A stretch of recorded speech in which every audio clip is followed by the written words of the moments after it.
सुबह के 4 बजे उठे थे राजगीर और नालंदा के टूर के लिए और फाइनली अभी हम लोग पहुँच गए हैं अपने भाई के साथ। जहाँ से आ रहे थे तो वहाँ का जो व्यू था बहुत ही खूबसूरत है, नेचर ब्यूटी। कुंड है जहाँ गर्म पानी आते रहता है, तालाब जैसा, वहाँ जाके देखते क्या है। फ़िलहाल तो अभी कुंड बंद है। राजगीर कुंड के बाद हम लोग का प्लान ग्लास ब्रिज जाने का था, लेकिन आसपास के लोगों से पता चला कि वहाँ टिकट 9 बजे से ही मिलता है, इसलिए तब तक के लिए हम लोग वेणुवन घूमने चले गए।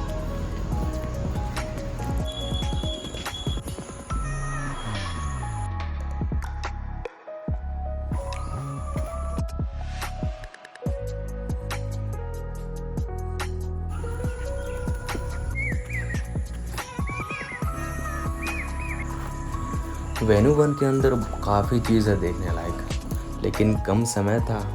हम लोग निकल पड़े ग्लास ब्रिज के टिकट लेने के लिए। 1.5 घंटे से खड़े हैं ग्लास ब्रिज जाने का, और अंदर यहाँ से 8 किलोमीटर दूर है। अगर मास्क लगा के नहीं आए तो एंट्री नहीं देगा। पहले हम लोग बस का ही वेट कर रहे हैं। जाना आना तभी हो पाएगा जब कोई बस आएगी पहले। हाँ, एंट्री टिकट मिल गया है। अंदर जाते हैं, देखते हैं क्या है। यहाँ से बस फैसिलिटी है, यहाँ से 15 किलोमीटर अप एंड डाउन है। ये है जरासंध का अखाड़ा। थोड़ी ही देर में हम लोग ग्लास ब्रिज पहुँच जाएंगे। बाल कटवा के सही की स्मार्ट लग रही है। सामने का व्यू, सेव नेचर।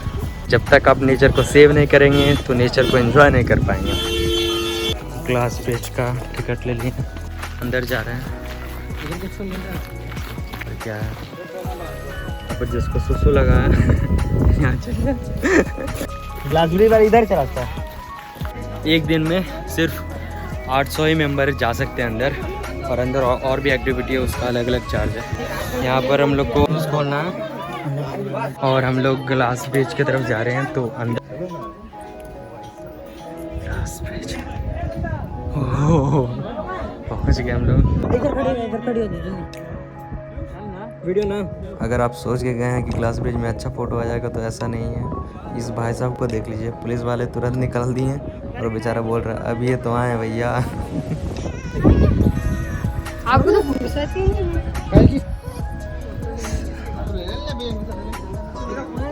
और अब हम लोग सस्पेंशन ब्रिज जा रहे हैं। यहाँ पर ये भी तो बताओ कि यहाँ पर 60 टाइगर छूटे हैं।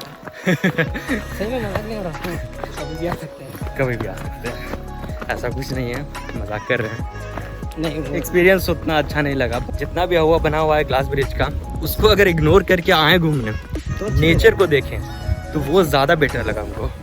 चलिए देखते हैं सस्पेंशन ब्रिज का।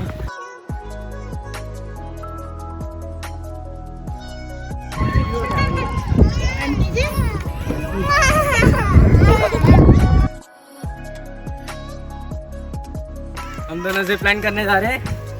बच्चों क्या नाम, बच्चों bye bye. Bye Brahma, bye Sahil. बाद में मिलेंगे भाई, शायद ही मिले।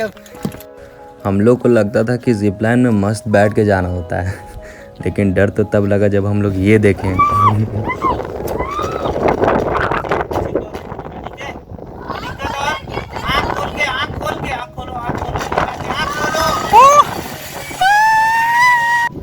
ओ बेटा जी,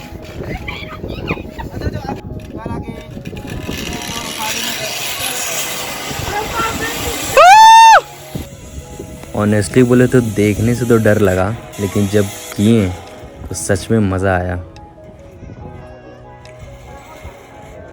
हम लोग के पास टाइम बहुत कम था और घूमना भी था, इसलिए थोड़ा सा यहाँ पर हम लोग बैठ गए तो उठने का मन ही नहीं कर रहा था। लेकिन फिर क्या था, 10 मिनट बाद फिर उठ गए, फिर निकल गए आगे। अब हम लोग वापस जा रहे हैं। हाँ, ग्लास ब्रिज जाने के लिए जहाँ पर बस टिकट मिलता है, जस्ट उसके सामने स्वर्ण भंडार करके केव है। वहाँ प्राचीन भाषा में कुछ लिखा हुआ है, अगर कोई उसको पढ़ लिया तो गुफा खुलेगा और फिर पैसा ही पैसा होगा। उसके बाद आसपास घूमे, फिर थोड़ी देर बाद नालंदा के लिए निकल गए।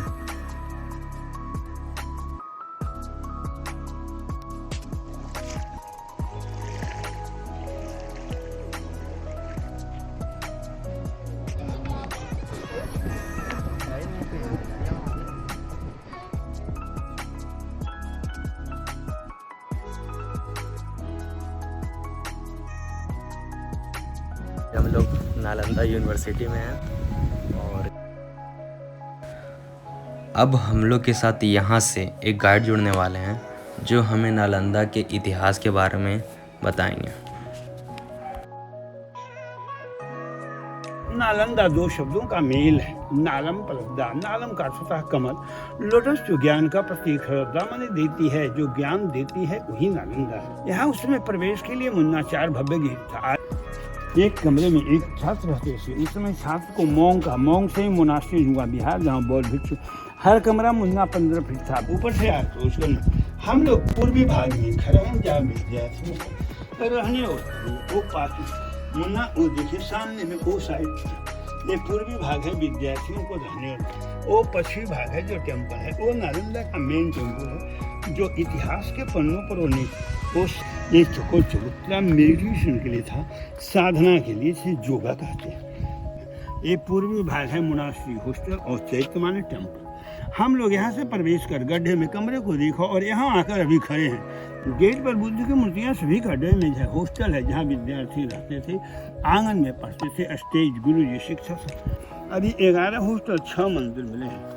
अभी 97 हॉस्टल और 102 टेम्पल मिलती थे दबे हुए हैं। इसके ऊपर गाँव बसा है। ये काला जो भी है जलने का प्रमाण। हम लोग एक हॉस्टल में प्रवेश कर रहे हैं जिसका ये दरवाजा है। चलिए लेफ्ट साइड से हम लोग आगे की ओर चले। टाइम टू टाइम इसका रिपेयरिंग होते रहता है। देखना पैर को कस के दबाओ, एहसास होगा कि नीचे कमरा है। पैर कैसे बजाओ मारो, एहसास होता है नीचे कमरा है। आइए लेफ्ट साइड से, वो दीवार उधर से टेढ़ा है, इधर से देखो सीधा है।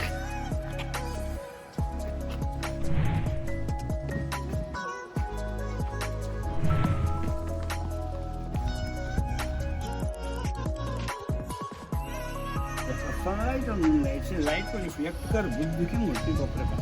अभी भी ये पत्थर मुन्ना चमक रहा है। आपके मोबाइल में टॉर्च है, लाइट जला के 3 सेंटीमीटर पर देखा जाए। मोबाइल का टॉर्च जलाई चमक रहा। सोचो मुन्ना से 1600 वर्ष पहले किस टेक्नोलॉजी से लोग लाइट हो, इन बातों की जानकारी है। तो इसी का प्रारूप में सौर ऊर्जा निकला हुआ। मुन्ना वहाँ छत को तुमने डैम में, यहाँ छत को जाकर देखो किस टेक्नोलॉजी से बनाया है। बिना सपोर्ट का छत है, कमरा एयर कंडीशन है। जाइए आप कमरे छत कुआं को देख कर आइए।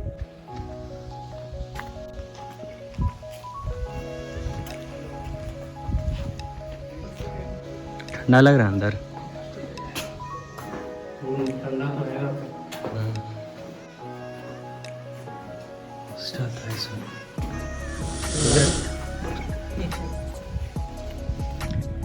टाइम का कुआं।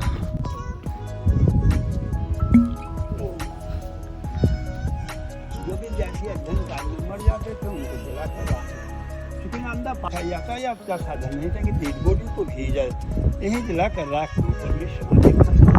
तो मुन्ना मैं गेट पर जाता हूँ। ठीक है, इसे पैसा से गुजारा करता हूँ, क्या करूँ। इस वीडियो में जिस तरह से अंकल बहुत अच्छे से सब कुछ एक्सप्लेन करके बताए हैं, तो वो सारा क्लिप बहुत ही इंफॉर्मेटिव था। और जब भी आए यहाँ तो यहाँ इनसे गाइड लें। इतने नॉलेज होने के बाद भी इनको बहुत ही कम अमाउंट के थ्रू मतलब सर्वाइव करना पड़ रहा है। और थैंक यू अंकल। मंगल में हो आपसे भी। हाँ, कल बहुत अच्छे से सारा कुछ एक्सप्लेन किए और वीडियो में जैसे देख सकते हैं। जैसे यहाँ आए, राजगीर आए हम और अभी वापस जा रहे हैं क्योंकि लेट हो गया है। बहुत ही अच्छा लगा यहाँ आके। और अगर आप राजगीर आएँ तो नालंदा तो मैक्सिमम लोग को पता ही होगा, बहुत लोग आ भी जाते हैं। और अभी जा रहे हैं घर डांट सुनने। शोर शराबा से बहुत दूर शांति, जिस रूट से आए वहाँ पर भी शांति। वीडियो में देखिए कितना शांत जगह, कितना खाली। अभी तो टूरिस्ट बहुत कम आए और इस कारण मेरे वीडियो में इतना गैदरिंग नहीं लगा और कोविड के कारण भी बहुत कम लोग आ रहे हैं। गया धाम में जो मोक्ष की प्राप्ति के लिए लोग आते हैं पितृपक्ष पूजा के टाइम में, जैसे कि देश विदेश से लोग आते हैं, तो इससे पता चलता है कि बिहार का इम्पोर्टेंस। एक बिहारी एकमात्र ऐसा जगह है जहाँ ज्ञान की प्राप्ति और मोक्ष की प्राप्ति दोनों मिलता है। और यहाँ अब हम एग्ज़िट कर रहे हैं नालंदा यूनिवर्सिटी को। Thank you.